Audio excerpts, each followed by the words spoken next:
It says I'm live. Hopefully I am. I'm seeing like one little bar on the mic thing, or the, what do you call it? Wi-Fi. Ladies and gentlemen, welcome. I am the Crypto Crow. It's about 12 o'clock p.m. Eastern Standard Time.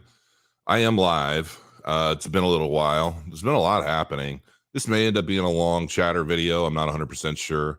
I've got some things that I want to cover, some news, some stuff I want to share, and we should have a good time. So I will let everybody know I am working right now on preparing the launch of a new channel.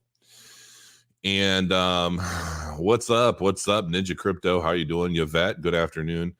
And I am going to be launching a new channel, and primarily for a couple of reasons. Number one, I want one that's a lot more structured than this one. This is always going to remain kind of my live stream video where I chat with everybody. I say hi, I go over news and things. And my other video, or my other channel, is going to be very much edited, clean. There's not going to be any cursing. There's not going to be any rants, but it's going to be hard information. I'm testing out a researcher and a script writer right now. I found an editor, and I'm just going to have a small team, and I'm going to start building this thing now in the bear market. Because like I always say, the bear market is the time to build, and the bull market is where you benefit. So it's going to be very segmented. So each video is planned to be 12 minutes long, with each minute being very structured and hard hitting with good information. And I'm going to be reviewing projects. I'm going to be doing a lot of different things, but it's going to be very well structured. And then anytime I want to go live and rant and ramble and talk freely, that's what I'll be doing here on this channel. So I'll announce that channel once it's ready, because I'm going to launch it with 5 videos to start. And every video is going to be chaptered. It's going to be very optimized, and ultimately it's going to be the channel that's going to be completely separate and disconnected from this one, so that no matter what happens, if I happen to say something the YouTube algorithm doesn't like on here and they decide to terminate it again or mess with the algorithm, then I'll have my other channel, and hopefully it should be very much safe and left alone. And it's not even going to be a part of this account. It's going to be a whole new account with all new security and all kinds of stuff. So look for that in the future. And you guys will have to let me know what you think of this background, because I'm kind of testing it with you guys to see if you guys like it.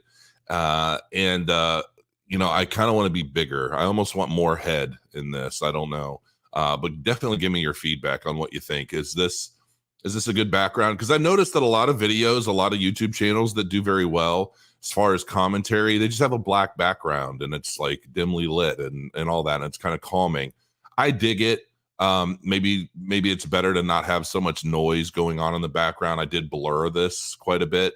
But yeah, give me your feedback. I really want feedback on everything. And I'm hoping that everybody, jumps in to the new channel and I can really grow this thing. I'd really like to see that channel get to 250,000 subscribers, because I really believe I should be there with this channel easily already. Had the hack not happened years ago, which messed everything up, and then when they terminated my channel without telling me why or giving me any reason, and then brought it back, and literally I didn't even get an email saying anything. But as we all know, with only 73 people right now, the algorithm is definitely screwed. Notifications are not going out to the masses. YouTube does not like me anymore. And they used to like me. But so that's what I'm working on. Just figured I'd let everybody know who's here first, because I figure if you're here first, you probably care about that stuff more than the latecomers. So, I will also tell you guys, for all of you, had a little bit of a chat with Ben from Bitboy last night. It was brief, a few text messages back and forth, and he's probably not going to tell anybody, and I'm not going to divulge any everybody knows you can come to me, you can talk to me about anything. I'm not going to, I know a lot of shit that typical YouTubers don't, let's put it that way. A lot of people trust me, and there's a good reason for it. I'm pretty trustworthy dude. And I'm not going to I'm not one to I don't know what the word is. I don't use my channel or things that I know just to try and get myself views or anything. I'll talk about stuff, but in my chat with Bitboy last night, I hope he doesn't mind me saying this, but I really think he's struggling. And I think he's struggling in a way because, there was a time I was much bigger than Bitboy, if you can believe that. And, I always loved him. I mean, he was always such a good dude, such a humble guy, very much, just very caring, very, he came from nothing. He came from struggle. And, he turned a lot of that into a positive by changing his life and then focusing on helping others that were coming up with the same struggles he dealt with. Very much a selfless person, a very selfless place. And I know a lot about Ben, and I know a lot about his private life. And, I think the person that he is on YouTube to a degree is a bit disconnected, especially Twitter.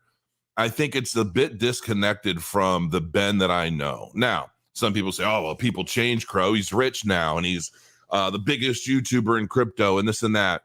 And it's like, to some degree, that is true. I've noticed that he's changed a bit. He's gotten a little more flashy, a little more confident. But he's kind of, I was talking to my wife last night because after we had swapped a couple text messages, and I said, I really think Bitboy's having some trouble. I think, the thing of it is a lot of people out there think that us on YouTube or public figures in general, whether they be actors or actresses or celebrities of any kind, and I don't consider any of us on YouTube celebrities, okay? I mean, maybe, the Jake Paul, the Paul brothers, and people at that level are definitely celebrities. But, I've had people refer to me in the past as a celebrity. I'm like, I'm just a YouTuber. I'm literally a guy that hits, live and talks to people, and people just somehow, for some reason, enjoy spending their time with me. And I greatly appreciate that. I think people know I call it how I see it. I don't bullshit. It is what it is. And if you don't like it, well, that's tough shit. If I'm calling a peak of a market and everybody wants to flame me to high heavens, well, it is what it is. I was right.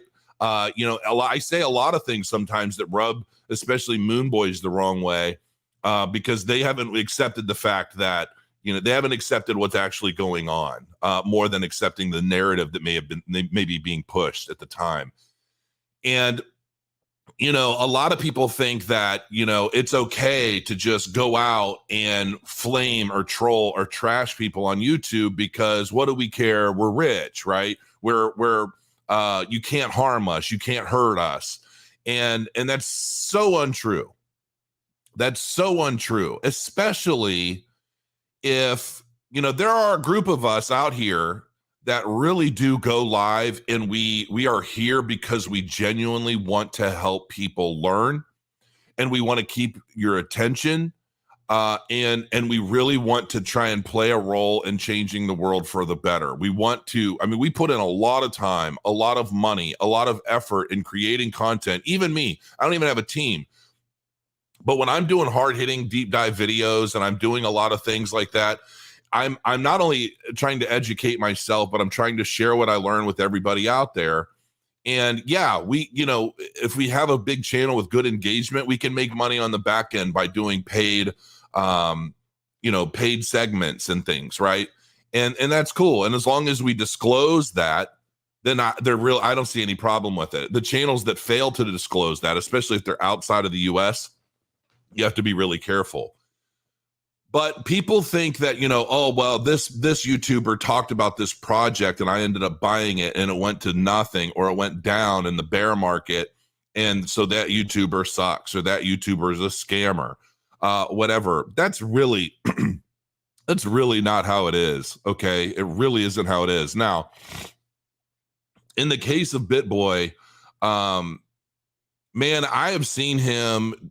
There's stuff that he's done for other YouTubers, for the public. There's a lot of stuff he's put his money into to help everyone that none of you even know about.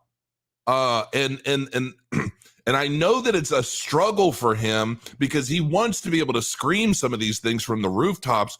Look what I do for you. But he can't. And there are reasons he can't, which is why I'm here telling some of you guys out there that flame him or troll him and you think, you know, I'm going to ride his ass. Now, sometimes he does bring things on himself a little bit on Twitter because I read some of the stuff he posts on Twitter and I'm like, dude, come on. He's going all Trump on Twitter. And it's like, listen, focus on the positive. Focus on the people that you can reach. Focus on the people that want the education. Focus on the good things, the empowering things for your audience, and just don't even acknowledge the trolls or the haters. Or I mean, I had a whole big old article written about me years ago by some anonymous troll that was like 10% truth with a whole bunch of made up shit. This article was referencing things that I had said on Telegram that weren't even me. They were impersonators and they were screenshotting this stuff. The whole thing was a big fake ruse. And it even brought like my daughter's mother into it, where she read it and she knows now she hates me because I know who she really is. And she doesn't like that. But even she was trying to throw some of it in my face, right? And I'm like, you do realize that this is a lot of made up garbage, right? And some people would look at that sort of thing and think, oh, well, so what? They're wealthy and they make so much money on YouTube and they do XYZ. I'm not going to hurt them, but I'm going to try, right? No, the shit hurts and it affects our lives. And, you know, I always try to keep the peace. I don't flame other people. I don't try to go after other YouTubers, even if they've got something to say about me. They don't like my personality. They don't like the way I'm just kind of in your face with how I see things.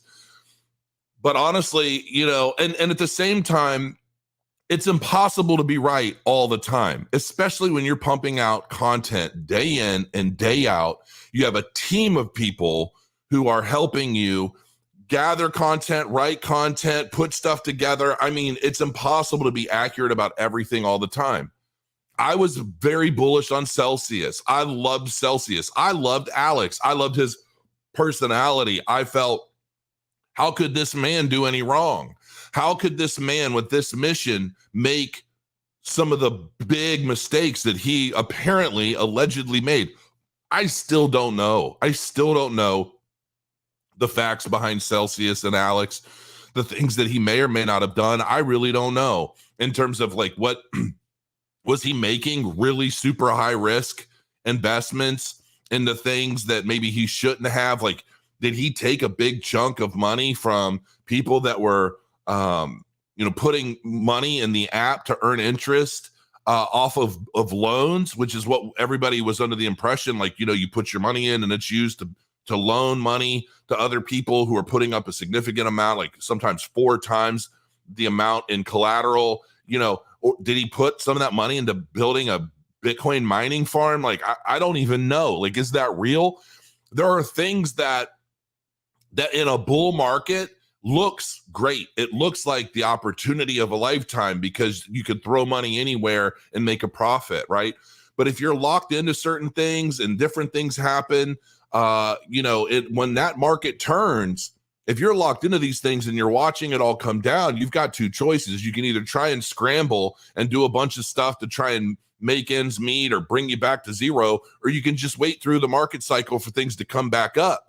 Right? Which, yeah, it could take years. Maybe you don't have that kind of time, especially when you're paying out a yield to investors. And so there's a responsibility to your investors in that sense, if that's the kind of operation that you're running, right?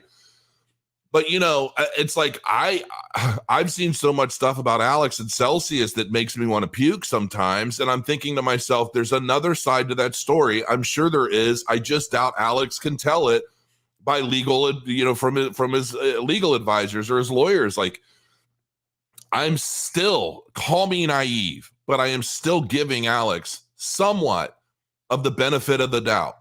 There are a lot of things that we do not know yet to paint this whole picture. And I know we've got guys like Simon Dixon who are sharing a lot of things on Twitter and things. But my point is, even some of the best, the biggest, the brightest people in the space can launch projects and make mistakes. So it's impossible to know with 100% certainty what is a good bet in the crypto space, right? And I guess my whole point is, don't hate someone like Bitboy for sharing news or sharing thoughts or opinions or whatever. And I've said this so many times, and we're going to get to the good stuff here in a minute, and I wasn't even planning on making this little lecture, but I just felt like it was relevant. We do our best.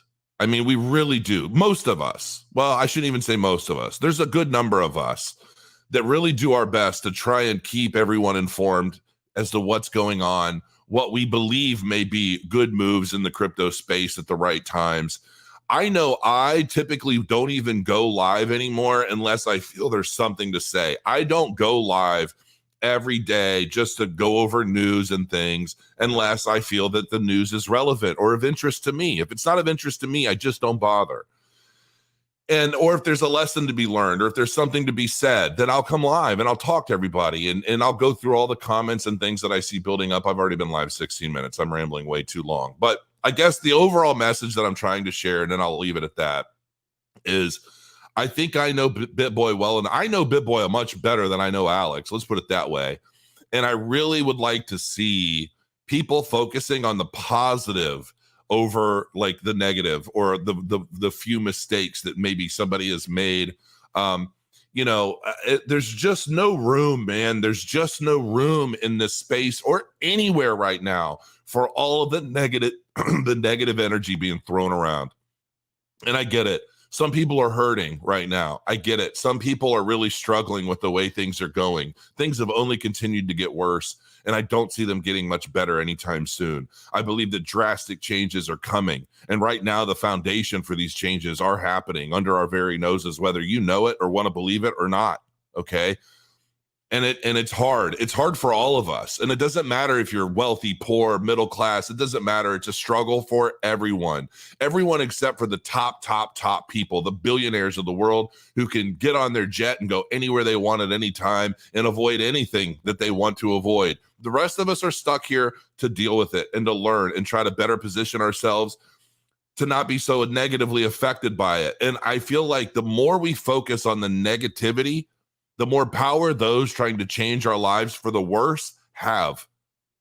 And I believe that, we have a choice to either work together and build a powerful community for the better of the community, or we can really continue trying to drill down into there's an endless number of negative things to focus on and to be angry about and to be upset about or hurt by. And sometimes it's just not always beneficial to kill the messenger, is all I'm really saying. I like Bitboy a lot. I always have. When he was running around putting so much time into these animated, funny videos for no other reason than to just get a laugh out of the public based on what's going on in the market. And he's turned that into an absolute empire where he employs so many people. He just does so much that he can't tell you. He legally can't tell you about a lot of the stuff he does. And people focus, he's suing some other YouTuber who's just downright blasting him because of PAMP or something like that. Okay, I don't know all the details to that. I don't. And I honestly, I don't really care much, because as a YouTuber, when I watch other YouTubers and they're telling me about a project, I look at everything a YouTuber talks about with a grain of salt until I've dove into it myself and I can confirm their interest or their love for a project or whatever it is. I don't ever blindly watch a YouTuber and think, or even on TikTok, because there's a lot of it on TikTok now. I don't ever watch these people and think, oh my gosh, I'm going to go run out and buy that because this person thinks it's going to be fire and it's going to 100x in 6 months. That's insane. It's absolutely insane. I think that anybody that does that, if that project doesn't perform well, especially in a bear market, okay, which is what I see a lot of. I see a lot of people out there, they watch YouTubers, they buy something at the peak because the YouTuber talked about it, and then the bear market starts to hit, and then all of a sudden that YouTuber that talked about that project, that one of 20,000 projects that all went down in the bear market, and they think that YouTuber's garbage. Nonsensical. Blows my mind. These are people that are new to the space that don't understand the market cycles or where we're at in the market or what anything means. And rather than look at it as an opportunity to potentially average down into a good project that just came out or launched or started its fire at the bad time, okay, which to me, I think to some degree, no solid project is going to launch at the peak of a bull market, unless they're trying to get a quick cash grab to develop themselves further into the bear market. The problem is a lot of these projects don't survive a bear market. It's the cream typically rises to the top and stays in the top 50 of the market cap, throughout the bear market cycle. So it is what it is, and I wish there was more that Ben or me or others could really say. But believe me when I tell you, and I alluded to some of this in a tweet, Ben does more behind the scenes for you, every one of you, including the trolls, including the haters. There is stuff that he is putting a lot of money, a lot of time, and a lot of work into to benefit each and every one of us, whether you know it or not. And I would just say, man, focus on the good. Don't focus on just being a troll. We're all hurting. I mean, we're all hurting. And to think that we don't feel, period. And I know, because I've experienced this myself, people will troll you on Twitter and say a whole bunch of disgusting things. And then when you respond, it's at me. Oh, I was just kidding. I was just trying to get a reaction out of you. I was just trying to see if you'd respond. Why do that? And I get it. Negativity tends to spawn reaction more than positivity. I get that. But the energy that you put out, is it worth giving that away? Is it worth basically just distributing negativity for the sake of being noticed, for the sake of trying to establish a negative connection with somebody? I mean, why not put in the work and maybe offer something constructive, something positive, something beneficial to everyone? I don't know. I know I'm asking for things that'll never happen, but that's all. So I will move on. This is going to end up being a pretty long video. I got to turn this fan on because I'm burning up. Okay. Let's go into some more fun stuff, shall we? How many of you guys would like to see a quick little clip of the game I'm developing, just for shoots and giggles? Because I can show you guys. It's just, now I've already played this thing, and this is just a quick little it's a GIF update as to one of the new features of it. But I can show you if you guys want to get an idea. Now I've had a tactical kind of a tactical tabletop game in development now for a while. Basically a game that I really want to play. It's being built on Cardano. It's going to be NFT based. Show us the game. Absolutely. All right. This is a big deal. This really is a big deal for me. It's a quick clip and it keeps looping, but it's just to show me the way. But I'll explain. So I'll show you real quick. Hopefully I don't lose a bunch of people. But let's take a look. I'm going to stop the share on this and share screen window. Here we go. All right, you ready? Share.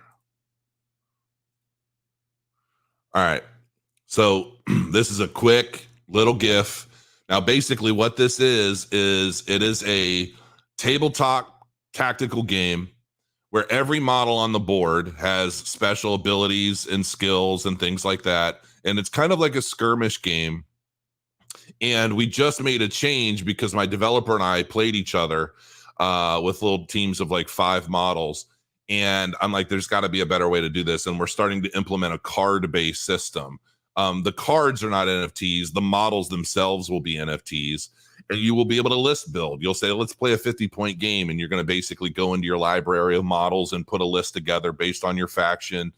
And each faction will have a certain kind of play style. And yeah, that's basically what you're looking at. And like, you'll have obstacles and you'll have trees and forests, and they'll give benefits and different things. And, you know, it'll basically help or hurt you depending on how you're using it tactically. And water obviously will be a thing. And think of this kind of like a Warhammer or a War Machine type game. You know, you're going to make dice rolls, and the dice will show up on screen as they're happening. And there's a lot of stuff. You're going to have different ranges.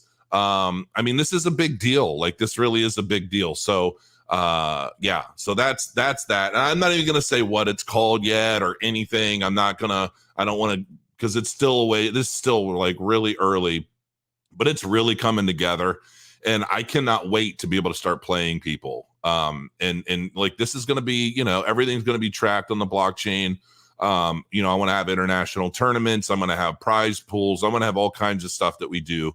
And and there'll be a secondary market for models and things too. The only thing that basically the goal is to launch the game with 2 factions, with enough models in those factions to be able to build whatever kind of list you want, whether you want a long range list or you want a melee based list or a mix of both, and there's all kinds of stuff.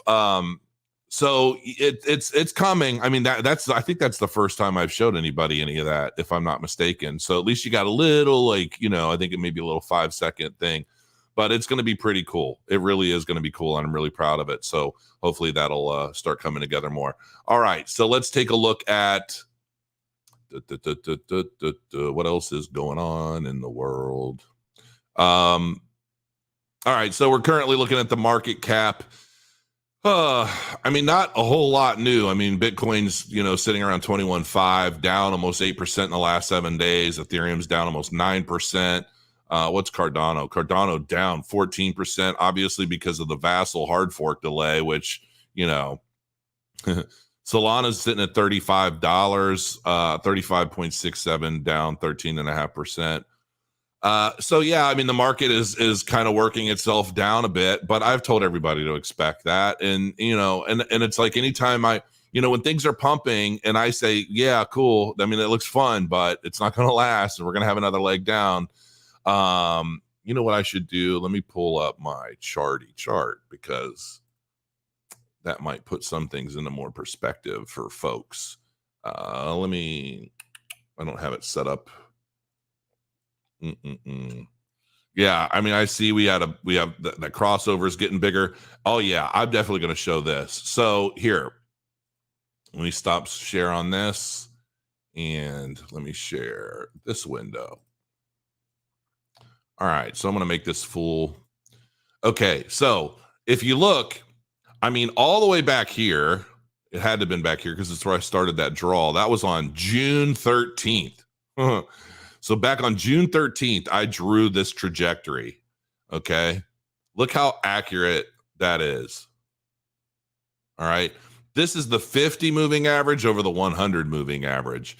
I would say, so the dotted line was my projection, and then the solid line is the actual moving average. And you can see this is where I started, because I started drawing these lines on the same date. Okay. I drew them together and I said, this is what I see happening. And I basically said, these are probably going to cross somewhat by the end of August. How many of you guys in chat remember me saying this all the way back in June? That's June, July, August. Am I a prophet, or do I just see things? I'm kidding. But yeah, this is what I'm expecting. And here's the thing. I believe, originally I thought, well, we're probably going to have a significant drop at the end of August, and that might be it. But the way things are going with the economy and with the CBDCs and a lot of stuff that I'm going to talk about in future videos as we move forward, I think when these cross over, we're going to have a significant downward trend that comes in September. And we might not have a new bottom until, I don't know, December. So while we're used to seeing maybe a peak in December, I think that we might actually find the official bottom in December. And it sucks, but even if you look at this, because I've made these comparisons, this shows a $20,000 Bitcoin on December 19th. This is the NASDAQ from 2003, okay? But you can see the similarities, and I've shown this multiple times in my videos. But we the exact same kind of price action down as the 2003, 2004 NASDAQ market as it moved all the way up. And so if this is the case, then this could be the big pivot point where we really start to tank down into lower lows. And I think we will establish a new lower low that will go below the $17,700 mark in crypto, or in Bitcoin's price action. And as such, we could see much lower lows with Cardano. my big baby. Now, I've already told you guys, I've already started to average in, I think it was somewhere around 50 cents. And, we've gone above that a couple times, and that's cool. But I'm not worried about it. I mean, once we go lower, I'm just going to continue averaging in and lowering my overall entry point. So I'm not necessarily worried about having gotten in at 50 cents originally, because if I get back in and I go and I double down at 35 cents, I've lowered my overall price. Okay. So I'm fine with that. And I'm just kind of waiting it out. I really want to see what happens. Is this going to cross? If this crosses on August 29th, I will pat myself on the back. Okay. I will legitimately pat myself on the back. So, yeah, there's that. And I'm pretty confident in that. And I've been confident for a couple months now. So we'll have to wait and see, where we end up. Now let's get into some news, shall we? Would you like some news to go over some fun things that are going on? I'm going to stop that screen, share another one. I do like this app. This application. Solana's TVL was propped by two brothers creating multiple fake online accounts in a sham DeFi ecosystem. This is all the way back from August 9th, but I had just recently saw this. Now, this isn't necessarily to the fault of Solana. It just shows the kind of people it's been attracting. And it's not to say that other projects don't attract, scammy folks or whatever, but there is a question about the actual intent of doing something like this. This is interesting. Latest story, August 23rd. Cardano beats PayPal, Netflix, and YouTube in annual energy efficiency. That's something you don't hear about very often. And that's just right over here, if you don't see that. Two brothers used anonymous online accounts to fake an entire DeFi ecosystem on Solana. Two brothers were behind the Saber protocol, Sunny and Casio, that cost investors millions of dollars. After pulling off the scheme, the anonymous accounts are ditching Solana for Aptos. Okay. This is why I find this relevant, because what is Aptos? We're going to dive into this a little bit, because I've definitely got my eyes on this as an early entry potential project. And I am going to be doing a deep dive into this as one of the launch videos for my new channel. So you'll make sure you want to stick around when I announce that. Aptos is a highly scalable layer 1 blockchain developed by a team of former DM developers that came together to solve the problems of reliability, safety, and usability that are holding back the broader adoption of blockchain solutions. The team's goal is to deliver the safe and most product-ready blockchain in the world, capable of facilitating the industry's broader move to scalable and upgradable Web3. Drawing from experience working on the DM stablecoin project, the Aptos team is using Move, a programming language initially developed for Meta's DM project, formerly known as Libra. This is very interesting to me, and I believe that there's a lot more than meets the eye to this Aptos. Using the low latency Byzantine fault tolerant engine, the consensus of the state of the Aptos ledger can be reached extremely quickly, making a sub-second finality and high transactional throughput a practical reality. Here's a quick overview of key facts about Aptos and its core features. Aptos is a blockchain project launched by a team of former Meta employees with experience on the DM stablecoin project. Aptos is a highly scalable layer 1 project blockchain using Move language in the low latency Byzantine. While Aptos blockchain supports 10,000 TPS in its current state, the team has already managed to push the network up to 160,000 TPS in controlled environments. So this note right here, that little thing, as far as transactions per second, I've seen really crappy blockchains be able to pull, insane numbers of transactions per second. But it's like a fake diamond, okay? In the sense that they're not really pushing data in these transactions. They're like empty data packets that do nothing.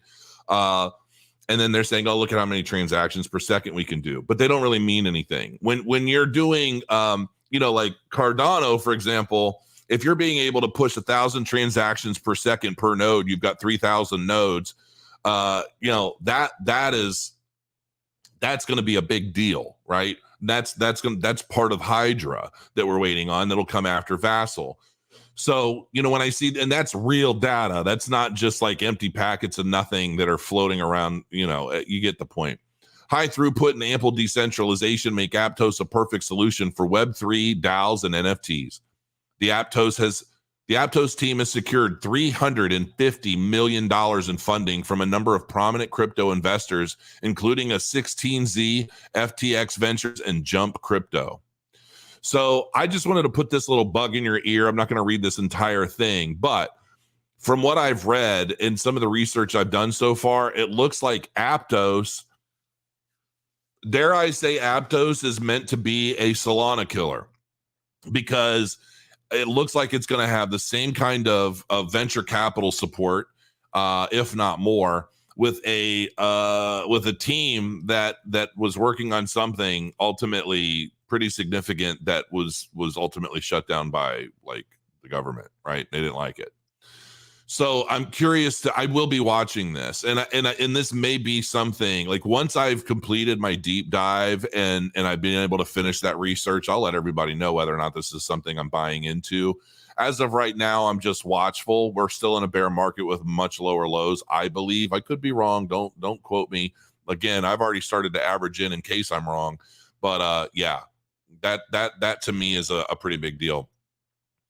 How close is Cardano to the Vasil hard fork? Vasil hard fork is 50% there.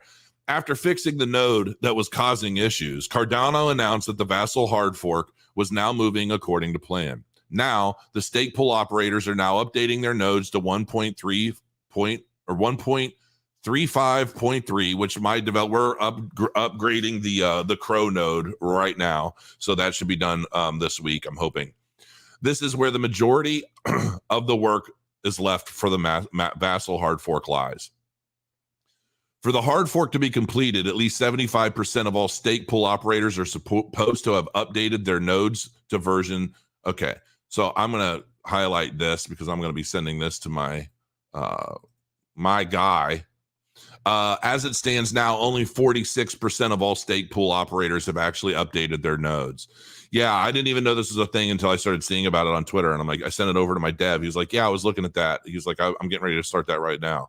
So I'm like, okay, you might want to do that. This means that the Vasil hard fork is actually halfway through in this regard. Furthermore, to ensure that there is adequate liquidity for the cryptocurrency post Vasil hard fork, Cardano has to make sure a sufficient number of crypto exchanges are actually upgrading too. The number currently stands at 25 mid to large size crypto exchanges to be onboarded for the update to take place. So and here's the thing, I've seen so much this kind of stuff. I'm just like, oh Jesus, you people. Of course it's struggling. The entire market is still in a bear market. Everything's struggling. But anyway, so real quick, the one thing that I keep seeing a lot of is people were trying to FUD the crap out of Cardano because of this testnet bug. And I'm thinking to myself, it's a testnet. This isn't a mainnet issue. This isn't like, oh, let's just launch everything, throw a bunch of crap to the wind, and then deal with any problems on the mainnet as they come about. Or better yet, why don't we launch this, and if we have issues, we'll just shut down the whole blockchain and reset it. Who does that?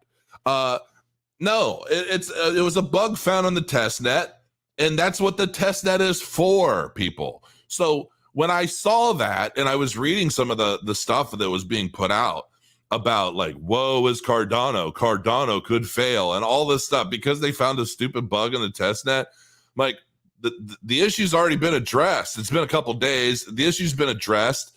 They want everybody to update the mainnet to prepare for the Vasil hard fork. And once that's done, once everybody's upgraded and news of this gets around and everybody's updating their nodes and so forth and so on, then we move forward. It's not a big deal.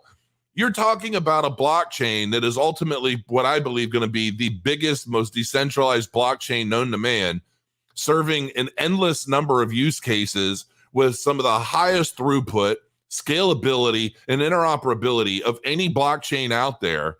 Like, really, not just keynotes and a bunch of bullshit marketing. Okay. Like, the Cardano blockchain is not being developed by 5 guys who used to work at Wendy's and decided, hey, let's hire our nerd friend to like put up all of our ideas in a white paper and launch a project and then hope for the best. And my daddy's rich, so we've got all kinds of money that we can market on Twitter and it's not one of these, right? This is a legitimate project with 400 developers, 400 people on staff, over 3 different companies working together to change the world. This isn't something that's going to happen overnight. And when you're talking about something of this magnitude, you're going to find bugs every now and then. It's just better you find them on a test net than on a main net, which is exactly what the test net is for, which is exactly the purpose it's serving and good for it. Why it's so difficult for people to understand, I just don't know. But it is what it is, okay? Cardano carries less risks than Ethereum or BNB. Here's why. I haven't even read this. I just thought the article headline had sounded good, and I'm like, I'll just go over this with everyone else and see what people have to say about it. On-chain metrics indicate lower risk of further downside for ADA. Probably because a lot of what's owned is in stake pools right now. Here's your disclaimer. Opinions expressed here is not advice, blah, blah, blah. Same thing we all say, kind of have to, even though people ignore it. According to on-chain analytics firm Sentiment, which is actually a pretty good platform, they gave me an account a while back. The risk of further declines in Cardano, quotes, are now, Cardano ADA, quotes, are much lower than those of Ethereum or BNB. This thesis on Cardano is built on the MVRV metric. This is something that a lot of us reference to try and find Bitcoin bottoms and things as well. As a ratio of market capitalization to realized capitalization, MVRV is used to understand when the price is above or below fair value, as well as to evaluate profitability. To me, when Cardano was at 2 cents, it was far undervalued. And if anything, I think at the 46 cent mark, we probably are at a much more fair value given the use case and what Cardano is being used for right now. So this actually makes sense, even though I do believe Cardano could go 10 cents lower with no problem, given depending on where we end up. Thus, according to Sentiment, the MVRV of ADA is now in such a low zone that the risk of further decline is extremely small. This is especially true against the backdrop of Ethereum and Binance token, which have not yet fallen as much as the MVRV ratio. So basically, this is saying, according to the MVRV, a lot of things have been holding stronger than they should be, whereas Cardano has fallen, and it's probably not likely to fall very much more, which is actually interesting because we see the opposite of that in some cases too, where you could expect Cardano to rise with everything else, and it just kind of goes stagnant for a while as Ethereum pumps and other things pump. And then when those things go stagnant, Cardano gets a wild spike to the upside. We saw that all through the last bull market. So this makes a lot of sense. And I do believe that to some degree, there are a lot of major players, a lot of major people in crypto where they go into the biggest stuff first. They go into the Bitcoin, a long time ago, like 2017 and so forth. People were basically entering Bitcoin first because that's what ultimately you would get into on these fiat on ramps, right? And then you would use that Bitcoin to buy Ethereum or whatever altcoin you're interested in. And so Ethereum became second place to that because it's second in market capitalization and so forth. And so that was another safe bet for people to buy into. And now that spread has kind of closed in a little bit more. And, I think ultimately we're going to start seeing a lot more of that happen with Cardano. The ADA price has been stomping around for a week after a downfall that started on August 17th and stopped on August 19th. If you look at the picture in the context of the last 4 months, you can see how the quotes froze in the middle of the price corridor from 0.4 to 0.6. So, yeah, this has been pretty standard for a little while now. On the one hand, there's still room for a fall, and it's not good to open positions in the middle of the range, which is exactly what I think, unless you're averaging in. On the other hand, ADA showed a more than 30% growth at the beginning of June from approximately the same level of 46 cents. Maybe the best solution is not to follow Cardano's price at the moment, but the Vasil hard fork event, which is what I honestly think is happening, which in a lucky scenario will be able to pull the quotations of the cryptocurrency up. Cardano is the highest ranking crypto brand in the latest Top Brand Intimacy 2022 report. I found this a little interesting. I haven't read it yet, but look at that. Of all these brands, Cardano is right here. And you see Bitcoin at 30. So let's put it this way. I see so much fun, and I see a lot of people, like I've given Novogratz some crap, more tongue-in-cheek on Twitter. But I've given Novogratz some crap on Twitter, but ultimately I believe that I believe Cardano is going to reign. Cardano will reign all, and there will come a point where people are really starting to recognize it, and they're no longer going to be able to argue it. They're not going to be able to. I mean, think about it. When I first had started adopting Cardano, it was just a broken dataless wallet that was slow. It didn't have any functionality yet. It was the idea. It was the white paper. It was the tech involved. It was the white paper. It was the team, the structure of it all. I don't know. Every bit of it just felt good to me. It hit me in so many places that, and I always say, passion to profit. And I mean that wholeheartedly. And I don't mean passion just, I think some people misunderstand when I say passion to profit. They think go after the crypto that you think you're going to make the most money. No, that's not it. That's not passion. That's speculation. Passion to me is adopting change, adopting things that can facilitate that change in a positive way.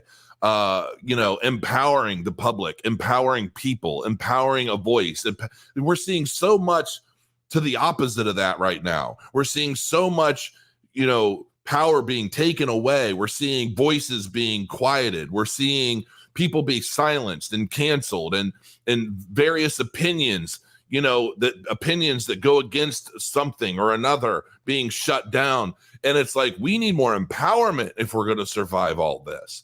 And when I was taking my early looks at Cardano, and I did that first video in December of 2017, where I think I had bought I don't even remember 15,000 or 30,000 or whatever.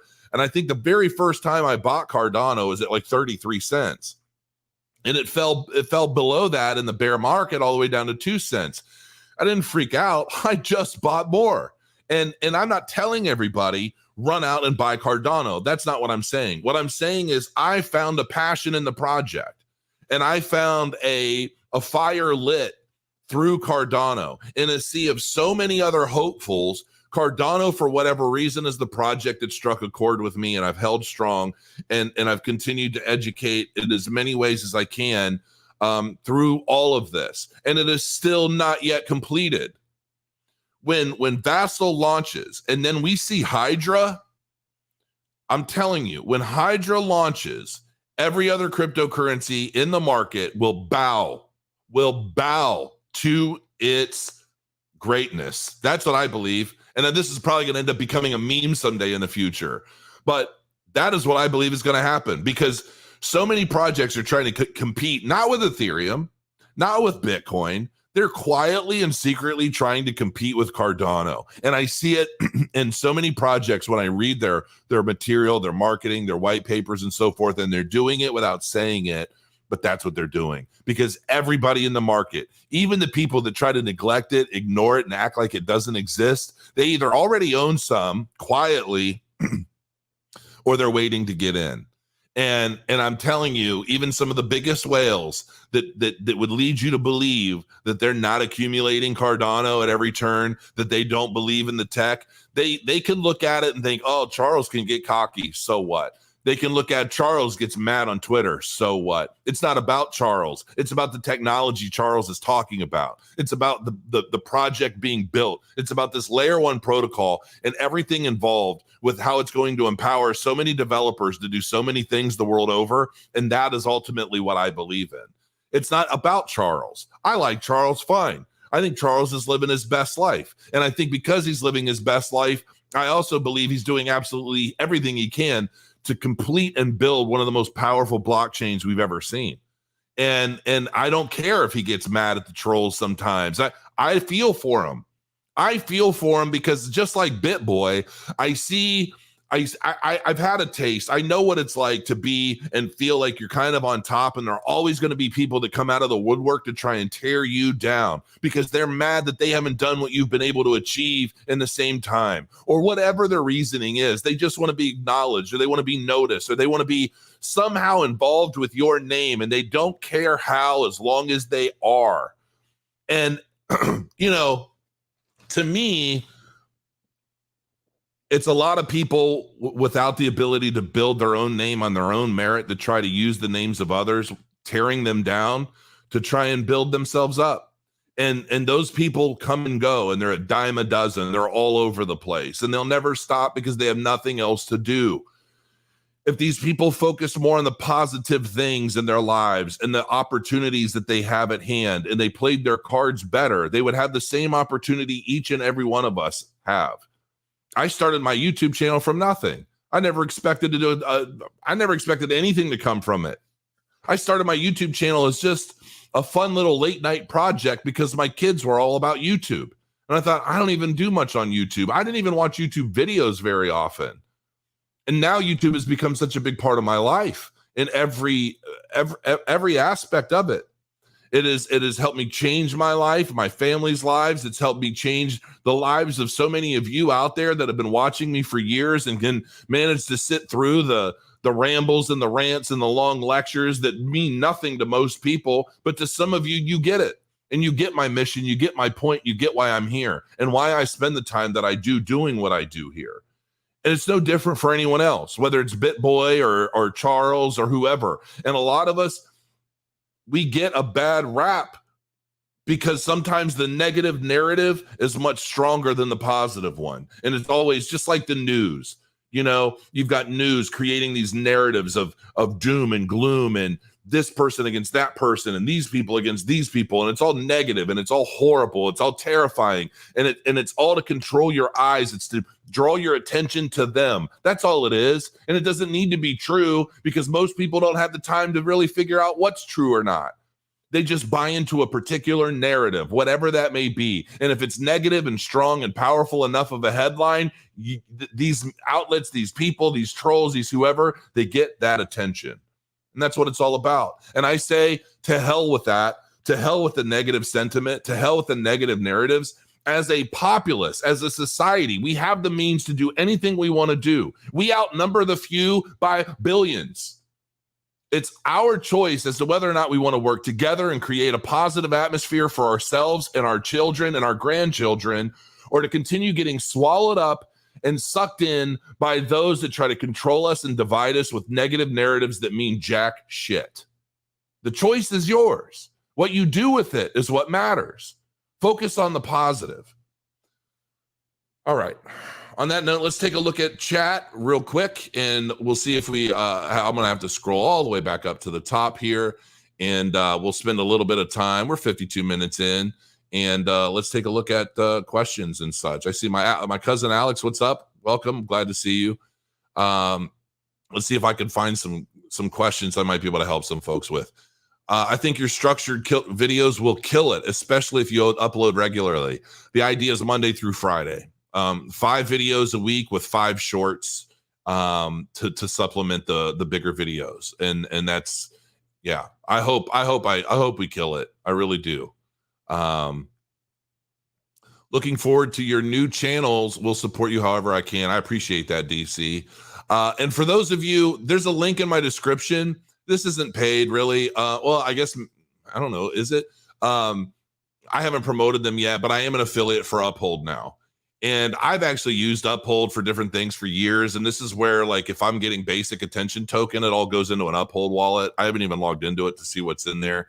But I know that there are ways that people using the Brave browser, they can tip for like content if they read an article or watch a video or whatever, and they can tip you. I still don't fully know how it works, but it all goes into Uphold.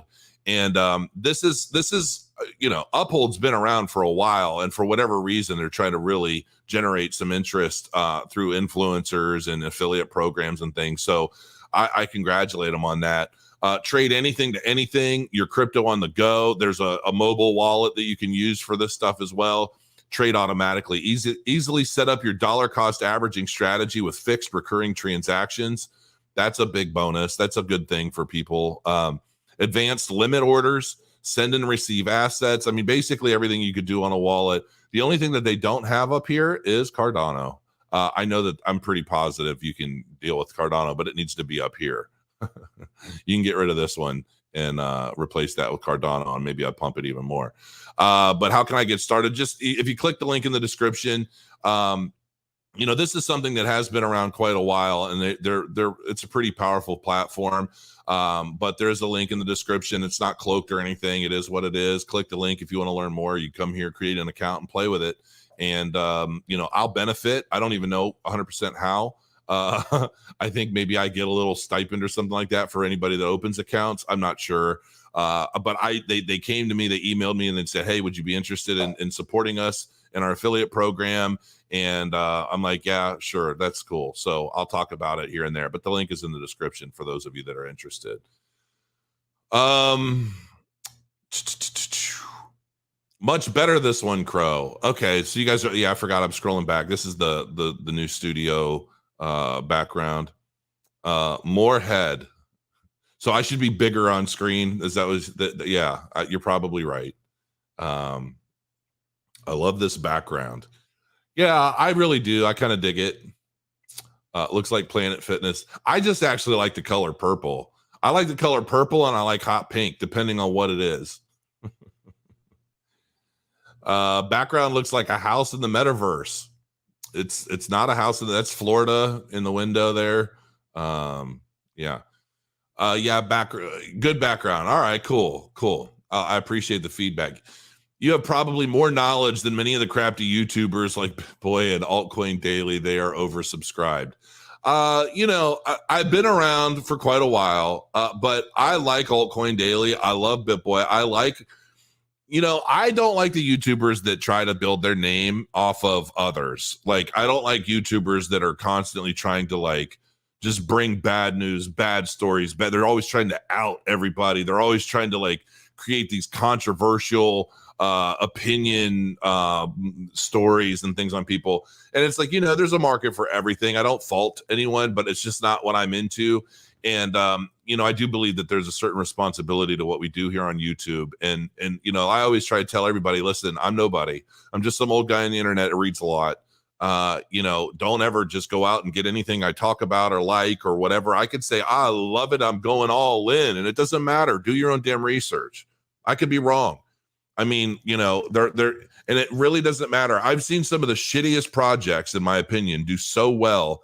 And I've seen some of the best projects that I thought would take over the world just go to hell in a handbasket. You just never know 100%. And so, you can't blame YouTubers for being wrong sometimes. You have to do your own research. Did you build your $10 million house? ADA? No, Mark, I haven't built any $10 million house. I doubt that'll ever happen. But I don't even need that kind of a house. All I really need is a really cool bedroom and a really cool office. Everything else is the wife's territory. Hey, C, you need to light to your front left. Nothing too heavy, just to get rid of the shadows. Yeah, I have 3 lights right now. I have one here, but it's a little far away. And then this one's a little far. And then this one's right on my head. So I have some other lights that I might play with and see if I can do some better, softer, but more well-lit environment. And this whole thing is kind of a test. So I can see, I want my head kind of right up where these two monitors are up here. I want the top of my head right here. I want to be bigger. So by the next time I go live, I'll have all this stuff fixed. Don't spill the tea for more views. Yeah, that's just not my way. It really isn't. I could be so much bigger if I really wanted to be. I don't know. I care, but I don't care. I want to grow, but I want to do it my way. I don't want to do it because I'm pimping out and all that. Solana is already locked in by the BlackRocks and institutions of the world. We'll see. Bitboy case is weak, but it's the principle. YouTube crypto peeps need to stop defaming each other. Yeah, I agree. It's unnecessary. And I don't know. Some people, I don't know. I mean, some of them do a very good job of it. I mean, CoffeeZilla, I actually watch a lot of his videos. I mean, he's pretty good at what he does. And I feel like to some degree, he really does try to be, I feel like to some degree, he tries to be objective and I don't know. I mean, he's a good looking kid. He's a intelligent kid. He's what kid? I don't know how old he is. I'm sure I'm much older than him. But I don't know. I would love to see. I think when I see somebody like CoffeeZilla, I would love to see him do video, like put that energy and that work into some like positive stuff too every once in a while. Like, like because he really does do a good job. And I feel like he wants to be more positive, I guess, than he is. Maybe he feels like there's so much to the contrary of positive that he has to get out. Maybe he feels like it's a kind of a responsibility. That's his platform. I don't know, but I personally would love to see like people like him do videos that, that open our eyes to like some positive things too. Like, I don't know, some more empowering things, maybe not just like, oh, look what this asshole did. You know what I mean? Like, no, this guy's terrible because of this. I will say though, I watched the video from CoffeeZilla about, was it Andy Tate or whatever? And I'm like, holy shit. Because I really like that Andrew Tate for a while, and a lot of the stuff he says, I'm like, I kind of agree with that, and that makes sense. Don't quite agree with that, but I get where he's coming from. And I was actually on his site, and I was like, because my wife's always telling me I need to make more friends because I'm such a loner. And I thought, well, maybe if I joined Andrew Tate's war room or whatever, I'd meet some interesting people and this and that. But I'm not that cocky alpha type. I'm definitely kind of an alpha, but at least so I'm told quite often. And I don't even mean to be. I never even really thought it was much of a thing until like maybe the past year or two. And, let's just say I've had quite a few people tell me that. And I don't try to be, and I'm definitely not like that cigar smoking, like I'm the shit kind of. I'm not that way. I'm very emotional. I'm very sensitive. I'm very sincere. I'm very compassionate. And I don't really, but I feel like I can be all those things and still dominate if necessary. I think I'm like conflict averse, but I don't what's the word I'm looking for? I don't cower in the face of adversity. Let's just say that. I'm definitely, if there's a fight or flight instance, I'm definitely fight. Like, so is my wife, as small as she is. There's no flight in her either. So, like, if we were just walking around somewhere and something happened, chances are we'd think we were superheroes. Even if we weren't, we would try to save the world. Crow, that actually Andy NFT has gotten me stumped. We need more people on the Discord to help. It's tough. Get a life. Yeah.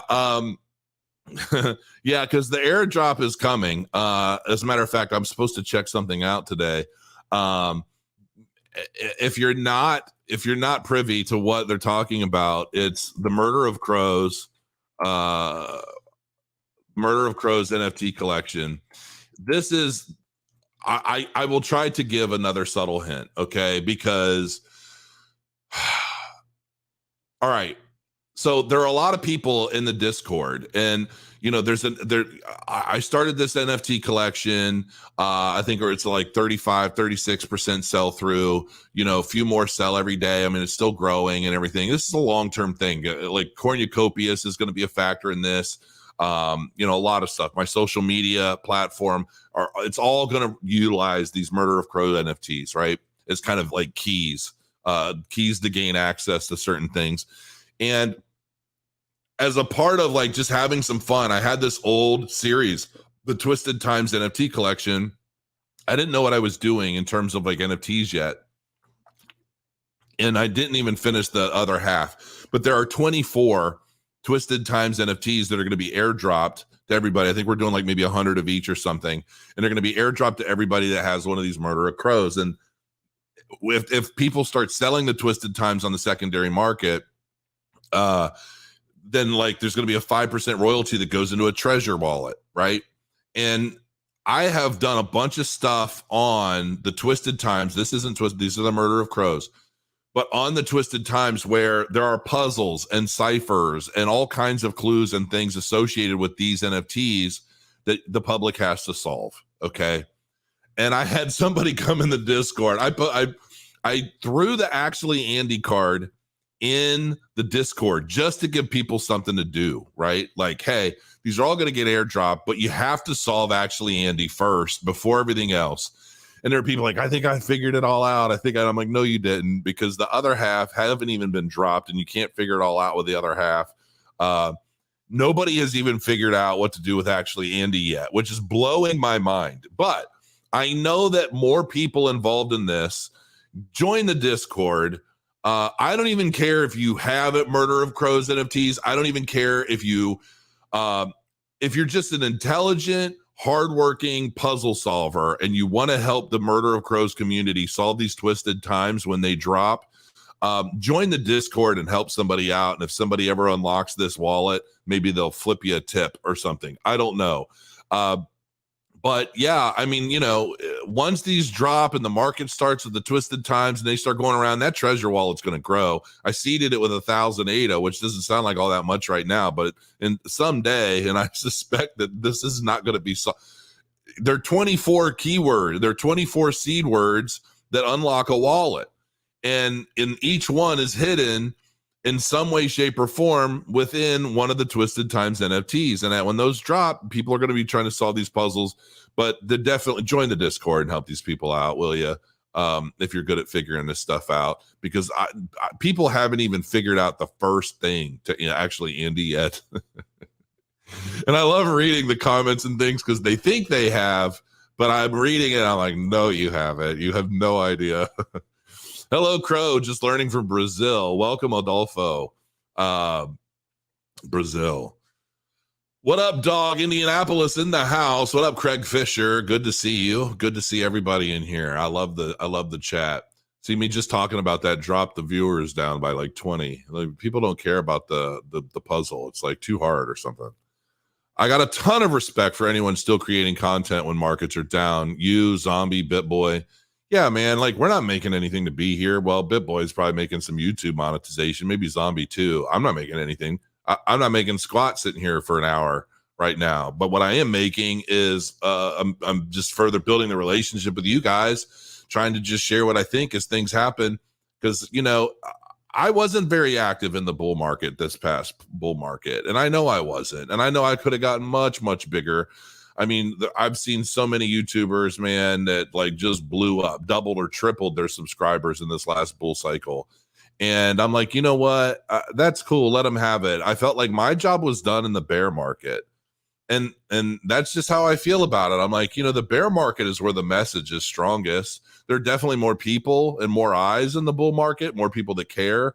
But I feel like, I'm needed less in the bull market. I benefit a lot more, but that's not my motivation. It should be, and I guess maybe to some degree I regret not being more active in the last bull cycle, but I'm like, I feel like people need me more in the bear market to be the voice of reason to a lot of craziness. Bitboy had mentioned Ethereum to 12,000, never touched it. Well, I talked about a Cardano to $8, and that hasn't come close either. It peaked at 314. Doesn't mean it's not going to happen at the next peak. There are definitely a lot of things that have happened in this last bull cycle. Like, I called the double peak. I called the peak of the market on the day. I called a lot of that stuff very accurately. But there were still things that, as far as price action and things like that, the derivatives market, people going long and short and getting wiped out up and down and everything else. I mean, that really does kind of kill some of the volatility. And I really think that, the next two market cycles are definitely going to be much more about use case, on-chain metrics and things of that nature, more than just speculative value, because by that time we will have seen so much come and go. And I think it's going to be true use case. And I think a lot of that use case is going to come from Internet of Things. There's a lot of stuff, and we're going to be covering a lot of it, but I'm definitely looking more to like Internet of Things technologies and applications than anything else, because I think it's going to be those use cases, especially in places that are very underserviced. Things like World Mobile Token, Helium, how they play into the Internet of Things, Energy Web token, which I haven't talked much about yet. There's some stuff to that. This Aptos, I think there's some stuff to that. I think there's a lot to a lot of these things. I definitely should have made my head much bigger. I just can't do that right now while I'm sitting here because of the way it's all set up. All right. Peter Schiff said it very clearly. You must take a high risk for the rewards Celsius were offering, aka Ponzi.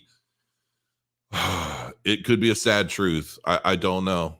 I don't know, but I don't even know what to say. I'm still dumbfounded. I'm still dumbfounded. And the thing that sucks is, like, I showed you guys the clip of my game that I'm building. 2 of my developers are in the Ukraine, and when I send them payments, they were putting money in Celsius, trying to earn a yield while all this craziness is going on, figuring it'd be safekeeping. And it's bad. I've had to like send them more money because their money's locked up, so it's costing me money too. Cool background looks great in my opinion. YouTube and the social media sites encourage the scams and toxic behavior. They thrive on animosity and drama. It's the internet version of soap operas. Mr. Techno Goody, you're absolutely right. I mean, I'm pretty sure Facebook has even come out and said something to that effect, right? Like it's getting people pitted against each other and getting that conversation going. The problem is they typically censor half of that conversation once it gets going, right? So it's like, what's the point? If you're just going to kill the conversation and ultimately anyway with the algorithms, what's the point of it trying to inspire that conversation to begin with? It just looks like a waste. Either let people speak freely and share their opinions, however that crazy they may be, or like cancel everything. Thank you, Adam. I appreciate it.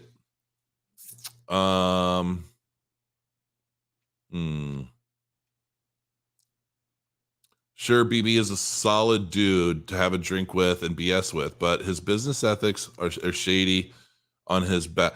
I don't know. I don't know about that. I really don't, man. I mean, he's got a lot of people that he employs for one, and I'm not trying to make excuses. I mean, he's talked about some really shitty projects, but who hasn't? I have, and it's like just because we might talk about a crappy project or do a paid segment, if we're disclosing those paid segments, we're letting people know, hey, we're being paid to talk about it. And I don't, sometimes my booking people, they'll send me a project and they'll be like, hey, they want to make sure that you really like this and you're going to say positive things before they commit. And I'm like, I can't.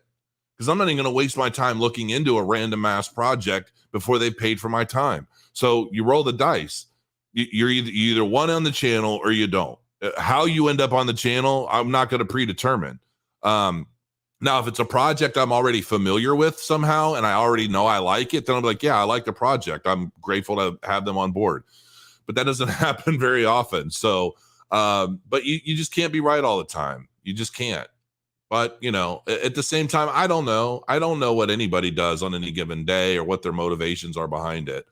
Appreciate your open honesty, though. You're a voice of reason in this insane space. Well, I definitely try to be that for sure. Smash the likes. Let's get the YouTube algo pumping for Crow. Well, that would be nice. I don't know that the YouTube, I don't know. I'm hoping that the new channel does well and grows quickly.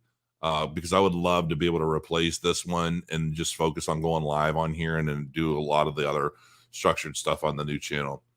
Adam R, I don't see anything wrong with his content. Yeah. Bitboy has promoted outright scams. He's openly admitted that and made changes to correct it. I'm not sure what more you want from him. That doesn't seem shady, just naive, maybe. Steve S.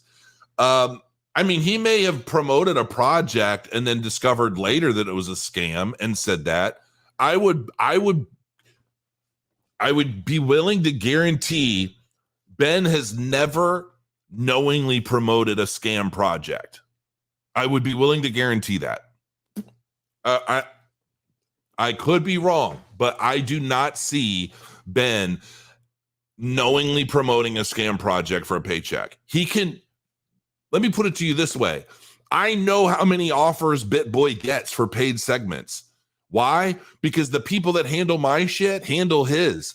And I know when he said no more, I'm not, because he doesn't know it, for the amount of content he puts out and the amount of time and the team and everybody, it's difficult for him to personally dive into every single thing he talks about. Okay. And, you know, I'm telling you right now, Bitboy is, I could be wrong. I mean, I have to say that because you just never know 100%, but I cannot see that man knowingly promoting a scam project on his channel. I just don't see it. And if he's come out and said, yes, I promoted scams, he didn't say, I promoted scams knowingly, knowing they were scams, and I told you about them for money. No, that's not what he's saying. What he's saying is, I've talked about projects on this channel that have turned out to be garbage, and I'm sorry for that. And that's the Bitboy I know, and that's what I'm going to believe. I think you're taking this out of context, Steve. I don't buy that for a minute. Sorry. It's surprising to me the more people don't know about Crow. Ben Cowan does say that he gets less views during bear markets, though. Yeah, I mean, everybody does. Hell, I pulled Ben into a private influencer group on Telegram that I've had for years, and I think he had 12,000 subs at the time. Maybe he had 30,000. I don't remember, but it was really low, and he just blew up. What's he at, like 600,000 now? I mean, it's insane. Yeah.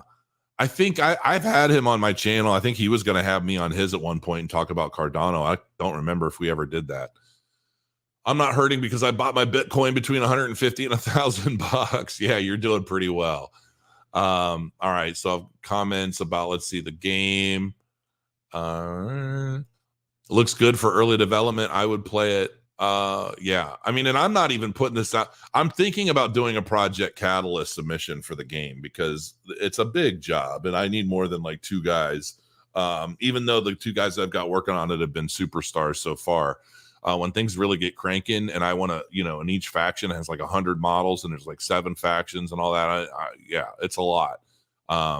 And, you know, if I'm able to get some Project Catalyst support for it at this point, like when I come out with it, like the MVP is going to be a fully playable multiplayer game, right?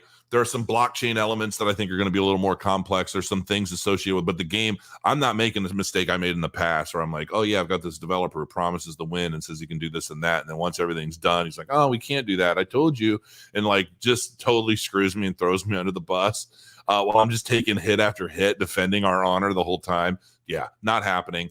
But my developers are legit. I mean, my primary developer he worked on that Hello Neighbor game, and my kids love that game. So this is awesome. Can you tell us about the background infrastructure, software being used, like Unreal Gaming Engine? Actually, it's being built in Unity. It is being built in Unity. That's all I can really say right now because there's more to that. But take a peek at NFT Championships. Excellent Final Fantasy style game. What? And it's called NFT Championships? Okay, I will make a note. NFT Champions. Okay, let's see. NFT Champions. Let me see if this is it real quick. Twitter, Marketplace, YouTube, White Paper, Discord, Explore the World. Is this what you're talking about? NFT Champions, Ultimate, Explore the Vast World, Advance through Progression, Online PvP, Tournaments. So it's like Pokemon. It looks more like Pokemon than Final Fantasy. I'll check it out though. I like stuff like this. So what's this video? Oh, it just opens YouTube. We'll take a quick look. Why not? What else you have going on today? It's Thursday. Oh, I know what I need to do.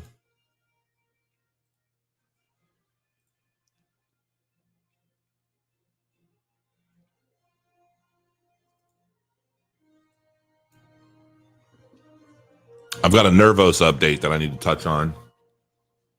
Where'd my video go? There you go.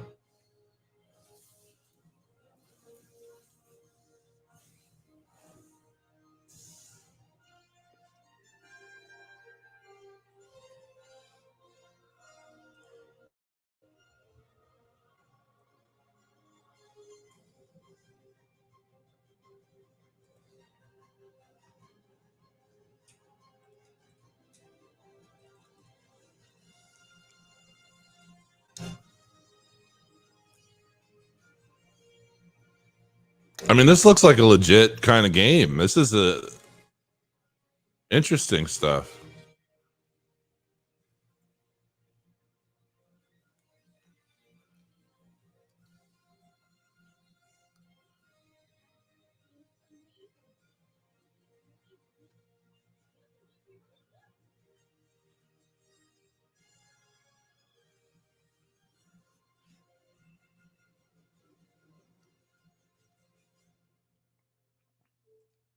All right. I mean, yeah, that's cool.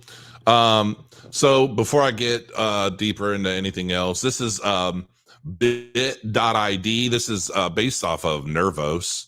I've talked about Nervos in the past. They did this kind of long-term sponsorship thing, and you know that I thought I concluded all that, but I'm like, yeah, I'll go over your latest because I actually thought the project was pretty cool. Bit is the Web 3.0 identities for you and your community. Bit uses CKB's rent model and capability for verifying foreign chain transactions to facilitate cross-chain features. This is interesting. What is this? 122,000 Bit accounts registered, 16,000 tokens and NFTs. I mean, this has just kind of come out of like left field, like bam. .bit is self-sovereign data container.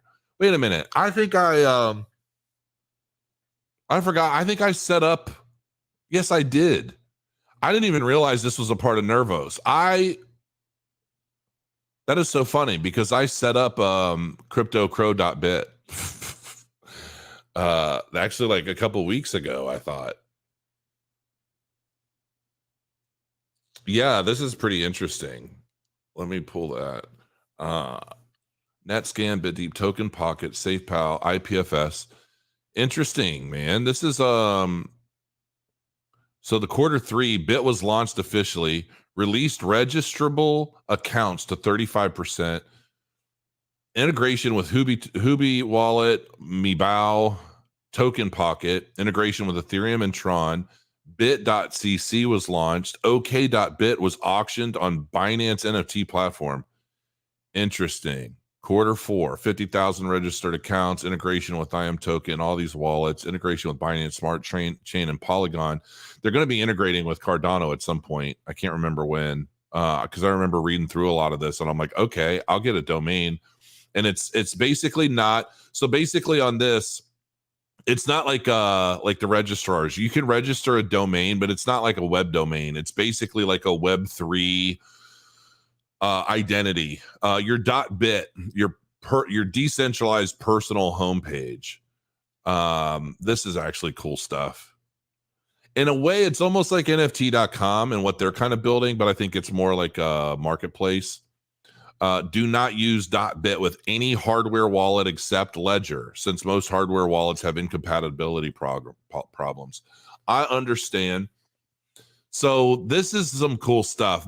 So basically you can have your like Web3, but then ultimately link all of your wallet addresses, all of your social media accounts, custom stuff, almost like Linktree, but it's all associated with like a Web3 identity. This is actually pretty cool. I did get one of these. I'm pretty sure I got cryptocrow.bit. And I'm going to dive into that a little bit more, and I'm going to do another follow-up because I actually think this stuff is pretty stinking cool. What are the use cases for this? You can use your .bit handle to receive and send crypto. Use it as a web presence, for example, login credentials for dApps. So basically, like the idea is you're going to be able to use this Web3 identity to, you know, like you send crypto. Maybe somebody sends you Ethereum or sends you any of these kinds of assets, and they'll all just basically funnel into that wallet, whatever wallet address you designate. So you're not having to be like, oh, what's my Bitcoin wallet? What's my Ethereum wallet? Oh, I'm going to send you some Tron. Oh, well, shoot, I don't have a Tron wallet address. Let me set one up. You set it all up, you load it into this thing, and you'll be like, just send it to like, you know, cryptocrow.bit, and it'll just show up on whatever I have. I really dig this. I think that the use cases for it, especially as Web3 continues to grow, is going to be a pretty big deal. And as they add more interoperability and things. So yeah, definitely check this out. Definitely want to check this out. I think I even looked at some other stuff. Like I was trying to look for some bigger name stuff, and they were already gone. So I'm like, okay, that's fine. Registration fees, $5. Ethereum gas fees, 0. Yeah, this is sick. So maybe I might I'll end up doing a deep dive into this just because. But in order to do that, I'm going to have to check things out in a little bit more detail. But yeah, this is all like Nervos. This is like Nervos putting this stuff out there. So yeah, look, I mean, hell, I've been on here almost an hour and a half. This is the longest live stream I've had in quite some time. I'm not going to get to everybody. Crypto Tom, what's up? Big Daddy Crow, dude, seriously, I had a dream last night that we were hanging out at like some work cubicle that you had and you were streaming. I am the man of your dreams. That is pretty funny stuff, man. Steve Thornton, hey Crow, do you ever watch Harry Dent Jr. talk about cyclical buying power of different generations and the Fed trying to extend it? Hence, this crash will be bigger and longer.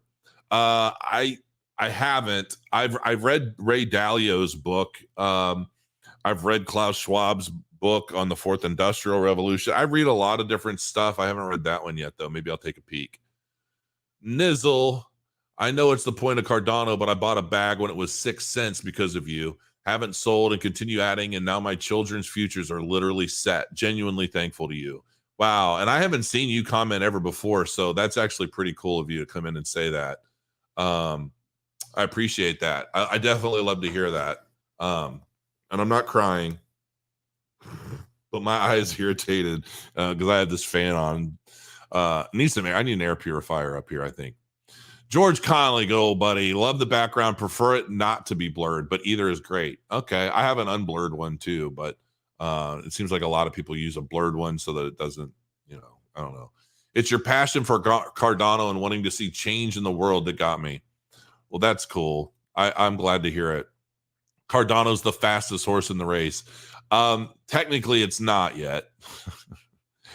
Not through its development cycles or its transactions throughput, but it will be. It definitely will be. I consider it the tortoise. Like it's definitely going to get there, and by the time it does, that rabbit will be all worn out and used up and ready to just call it quits. I see Crow still has crappy internet. Yeah, am I all pixelated and does it look like garbage? That sucks. Love the background. Well, thank you. Is 10,000 ADA whale status? I doubt it. I doubt it. I mean, in my opinion, I think I would personally say, and this isn't a financial advice or anything, but if you love Cardano and you have the means, I mean, I would definitely try to get 100,000 ADA, because like if you think about it, at 100,000 ADA, if it were to make it to $5, you've got, you're sitting pretty well. 200,000 ADA at $5 and you're a millionaire. So, but at the same time, whatever you can, I mean, you figure you've got a few years to be averaging in as the market continues to move forward. And I don't really see, I mean, I figure if we've got the next halving in April of 2024, you've got until then, I think, before we see any significant upside anyway. And depending on what happens, by the end of this month and into September, there may very well be an opportunity to get a big chunk much cheaper. So I'm not in any mad dash or mad hurry. I wanted to get some back because, I do love it. And I always feel naked if I don't have a bag stored somewhere. So I've got that and I'm good, but I'm definitely in no hurry to kind of like rush in and get more right now. I'm waiting for the market to get to where I believe it will be. Love your passion and insight. That's why I keep watching. Keep up the great work. Thank you, man. I appreciate it. Hey, brother, saw you with The Lifer a while back. Finally caught a live stream. Love the stream. Thank you, John. I'm not sure who The Lifer is. I'm not really sure who that is. Great content, Crow. Keep up the good positive influence, bro. You help another of people, whether you know it or not. Thank you, Lyric. I appreciate that. Got a Facebook comment. That's rare. Do you think we will see above 40,000 for Bitcoin by the end of the year? No, I don't. I really don't. I definitely don't see that. Anything could happen. I could be wrong about absolutely anything, but I don't see a $40,000 Bitcoin by the end of the year. You help a lot of people, Crow. Don't stop the channel, bro. It really helps many, including myself. Yeah, I'm not going to stop this channel. I'm just starting a second one that is going to be much more structured, scripted, edited, and all that stuff. This is going to be my ramble channel. If I want to go live and just hang out and read comments and shoot the shiz about whatever, this is where I'm going to do it. Everything, my other channel is definitely going to be, yeah. Crypto, he's a giant teddy bear you don't want to piss off. Grrr.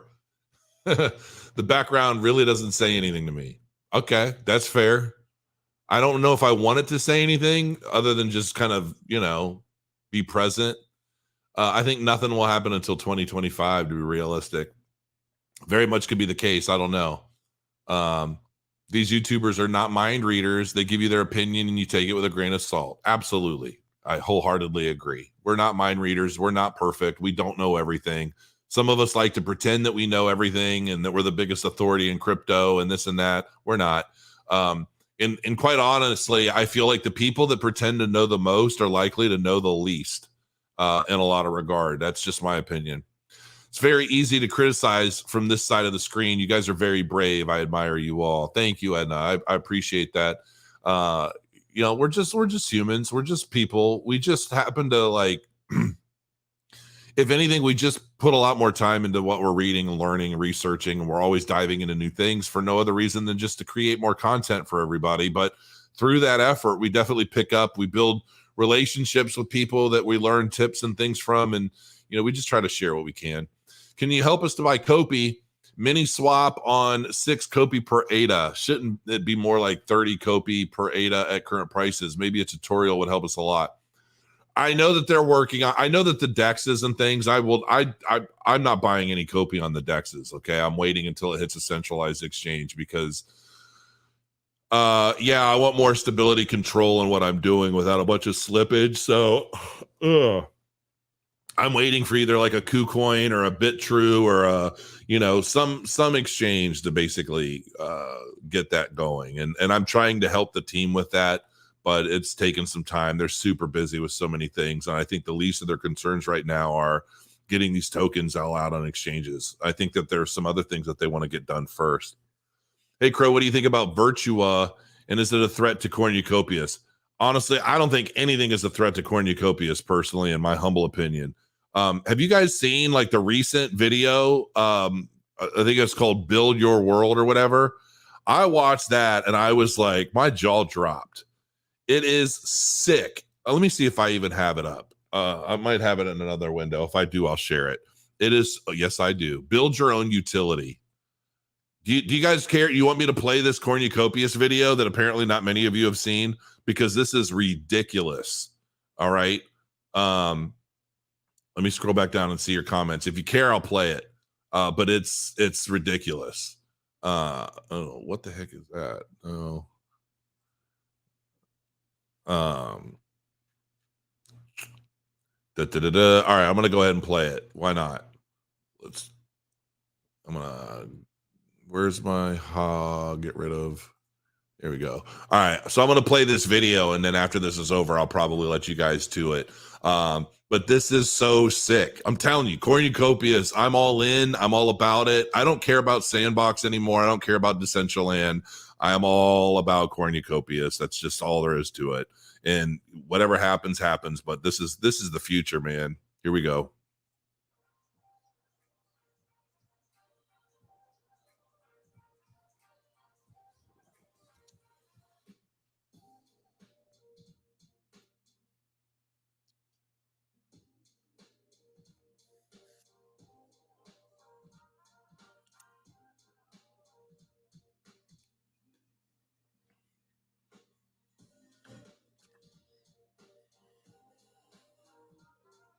Ridiculous. These are NFTs on the wall that you can display.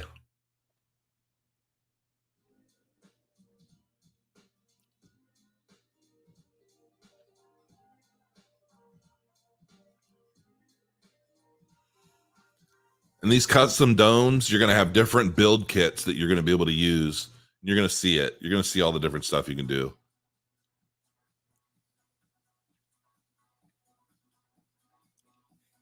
He's watching like a custom dome. And he's controlling the music in it. That is so ridiculous. You guys have no idea. No audio? Oh. Okay, well, you got to watch the video. Go to their YouTube channel and watch the video because he's controlling the music in his concert build kit for his custom dome. And it is wild. And this is something that I'm going to be doing in my custom dome. But I'm also going to be doing, like, I want to do live DJs. I want to do live lectures. I want to do a lot of stuff. And this is what my Murder of Crows are going to unlock for people. So if you're holding a Murder of Crow, it'll unlock admission to any of these events that I do. Now, check this out. This is PvP. I know it's just video. Apparently, there's no audio. I didn't realize it was set up that way. This is a bunker battle. And it's crazy, man. I mean, this is like straight up Tropical Paradise builder kit with a PvP build kit.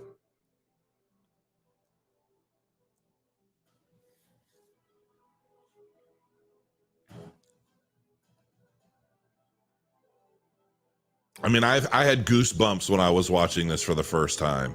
It sucks that you don't even have the audio, but you can watch it. This is on YouTube. This is on the Cornucopias YouTube channel. Bam, bam, bam. Boom. I mean, you can host little tournaments, man. Like you can host little like last man standing kind of wars on your turf, or I mean, you do all kinds of stuff. It's the whole point. Build your utility. You build what you want. And I told them, I'm like, when do I get to play this? When do I get to come in and build something? Because I want to build stuff out. Custom domes, baby. I'm like, come on, guys. So yeah, Cornucopias. Do you really think there's much competition when this puppy starts kicking off for real? I don't. That's my opinion. And again, that's why am I? Yeah, my eye must be really irritated. I'm like, well, I can see the glistening of my cheek. I'm crying because the Cornucopias video is so powerful and engaging. But yeah, no, I love my Cornucopias, and originally I thought the name was kind of silly, but I'm all about it. I'm all about it. And what did they tell me? They're asking me if I was going to go to this other convention. I'm like, no, I'm not going to any more conventions for a while. Yeah, there's all kinds of stuff. But I told them, I'm like, I want to get in. I want to start showing content because I am an ambassador. I'm technically a paid ambassador now. Like all the videos, all the stuff that I've done talking about Cornucopias before was obviously not paid in any way. Yeah. And I just saw a question on another platform. What is Hydra? So I'm guessing, Derek, are you watching? So basically Hydra is a system that's going to be on Cardano that's ultimately going to unify a lot of the nodes for transactional throughput and interoperability. So basically, every node, like there's the Crow node, right? So there's CROW. That's my own node. That node will ultimately be able to help handle 1,000 transactions per second just from my node. There are about 3,000 nodes right now in the Cardano ecosystem, the decentralized ecosystem. So if you take that 3,000, hold on a second. Let's just do the math. Let's do the maths. So take 3,000 nodes times 1,000 transactions per second. That in itself is 3 million transactions per second. All right. So when Hydra launches on Cardano, that's potentially 3 million transactions per second. Now, a lot of people are like, well, what about Visa? Visa does like 150 million or something. Is it 150 million or 150,000? I can't remember. But regardless, 3 million per second. So you multiply that. I mean, just magnify that over an hour, right? So there, 1 minute, that 60 times 60, it's 180 million transactions a minute. I think I broke it all down in a video in the past, and it was something like 86 billion transactions. a day or something like that. I mean, it was something ridiculous. But that's ultimately going to be the power of Hydra. It's just going to there's no bottlenecks. There's nothing but throughput possibility with Hydra. So, let's see. Are you going to host a virtual meetup on your Cornucopias land when you get it going? Of course I am. I mean, I have plans for doing some really cool stuff when in my Cornucopia stuff. And keep in mind, I am going to have. I think I'm getting an epic custom dome. And then I've got a mythic large land mass, and then I've got like 3 or 4 other lands, and they're all going to work together. And yeah, I'm going to be doing a lot of stuff in Cornucopia, so don't you worry. And my Murder of Crows is going to play a big role in a lot of that. So listen, I've been on here an hour and 40 minutes. This is the longest live session I have been on, or I've had in, I don't know, years, isn't it? And so yeah. Hey, Crow, love your channel. Do you know how I can move my Copy tokens to Daedalus? I have them stuck in my MetaMask wallet.